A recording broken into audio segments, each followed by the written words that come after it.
Okay, last couple of homework problems. Nobody's actually asked me about these, but these are kind of a little more difficult, more involved.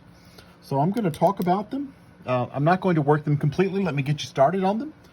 Problem number 76. You probably can't read it here, but you can read it in the text. A tree standing vertically on level ground casts a 120-foot long shadow. So I know that the shadow being cast by the tree, let's say the sun is shining up here somewhere, and it's casting a shadow, and the shadow is 120 feet long.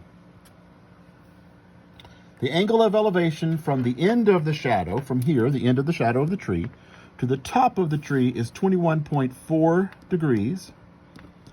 Find the height of the tree.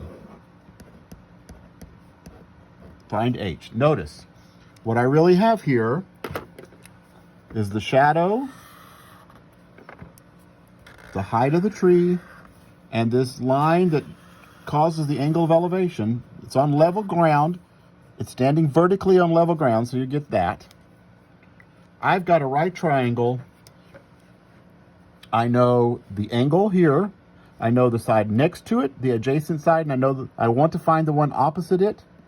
I need to figure out which trig function involves an angle, the opposite side, and the adjacent side, and then I can solve for the height of the tree.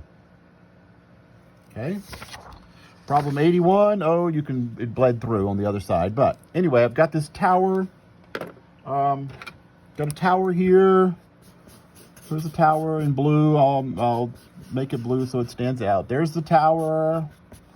And I've got a guy wire attached to the top of it. And the guy wire itself is 1,000 feet long. And I pull it taut. It's tight. It's a straight line. There's no sagging. It's pulled taut. And I know that I bumped the camera. 1,000 feet long. And when I pull it taut, it makes a 43-degree angle with the ground. How tall is the tower? That's this height over here. That's H. How tall is the tower?